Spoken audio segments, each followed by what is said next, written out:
Assalamualaikum warahmatullahi wabarakatuh. Sugeng pepanggihan para siswa wonten pasinon basa Jawi kelas 8 kanthi materi tembang gambuh petikan saking serat ulang reh karya PB Sekawan saking Surakarta Hadiningrat kanthi kompetisi dasar memahami tembang gambuh. Saderengipun ngaturaken tujuan pembelajaran nyuwun sewu para siswa sami sehat sedaya. Nggih mugi-mugi para siswa sami sehat saged ngayahi kejajibahan wonten griya lan wonten sekolahan kanthi tugas-tugas saking sekolahan. Bilih tujuan pembelajaran punika inggih menika tunggal nyemak tembang gambuh kaping kalihipun negesi tembung ing tembang gambuh, 3 goleki isine tembang gambuh, sekawan jawab pitakonan kang cumawis, gangsal gawe tembang gambuh. Media pembelajaran bahasa Jawi kelas 8 SMP, materi serat ulang reh ing petikan tembang gambuh oleh Sutrisno saking SMP Negeri Setunggal Kersana. Sekar gambuh saking serat ulang reh karya PB Sekawan putus tunggal. Sekar gambuh ping catur kang cinatur pola kang kalantur tanpa tutur katula-tula katali kadaluwarsa katutuh kapatuh pan dadi awon. Tembang gambuh sing kaping 4 sing diomongake pola sing kebacut tanpa dituturi, tanpa dipetuai, tanpa dinasihati bakal keladuk kebablasan. Kadaluwarsa kebablasan katutuh yen wis kebablasan kepatuh dadi ala. Padha kalih. Aja nganti kabanjur barang pola ingkang nora jujur yen kebanjur sayekti kocur lan becik ngupaya iku pitutur ingkang sayektos. Aja nganti kebacut barang pola tindak tanduk sing ora jujur yen kebacut dadine ora becik. Mucaya goleka sing becik pitutur sing sak temene dan sak benere.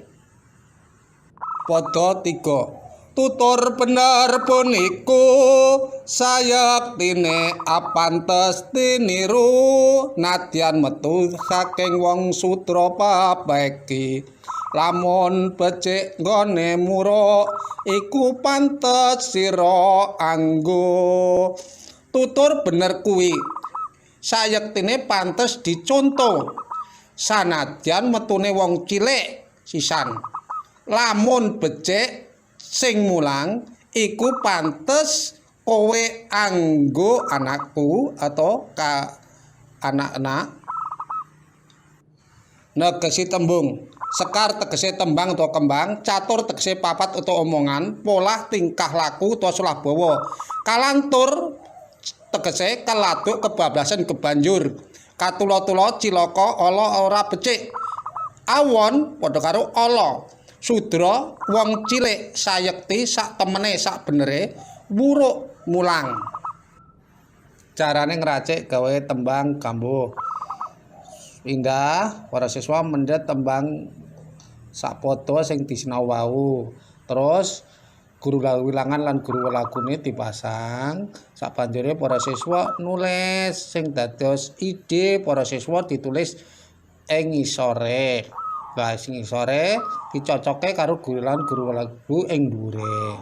Ing tandha tulisan abang kuwi contone idene para siswa. Nomor kalih, nomor 3, nomor sekawan lan sabanjure nomor gangsal nggih sami. Awan bengi ora tau lesu. Nggarap tugas saking Bapak Guru Reki, ora perlu grusak-grusuk. Kuwi perlu setitekno. Lan dimatake supaya ora owah saka tema ingkang dados pamikiran para siswa. Banjur sing ragangan sing mau sing dienggo paugeran di ilangi saiki sing ide utawa sing dadi pemikiran para siswa ditulis wonten kertas sanesipun utawa buku atau kertas sak ana longgare lan niku langsung ditulis niku contone niat ingsun sinau awan bengi ora tau lesu nggarap tugas saking Bapak Guru Reki ora perlu grusa-grusu kuwi perlune setitekno. Nah metrum tembang gambuh sami guru lagu UU dadi sing neng U ki guru lagu utawa vokal akhir. Terus guru wilangan sampun, guru gotro gangsal jumlah baris. Pilih guru lagu vokal akhir, guru wilangan jumlah cukup kata, guru gotro jumlah baris. Rangkuman pasinaon nggih menika tunggal isi tembang gambuh yaiku ngupaya pitutur kang becik. Nomor kalih negesi tembung sampun. Nomor 3 carane gawe tembang gambuh. Sekawan goleki metrum tembang nggih sampun. Kanggo biji pengetahuan utawa K3 para siswa sekolah suwun mangsuli jawab wonten kertas ing lembaran kertas napa liya terus mangke dipoto napa di kumpulaken wonten Bapak Ibu guru. Setunggal tembang gambuh kasebut kapetik saka serat apa? Nomor kalih apa isine tembang gambuh kasebut? 3 sapa sing ngarang utawa nganggit tembang gambuh? 4 petuah kanggo para putra sing ana ing tembang gambuh. 5 apa tegese tembung-tembung ing ngisor iki?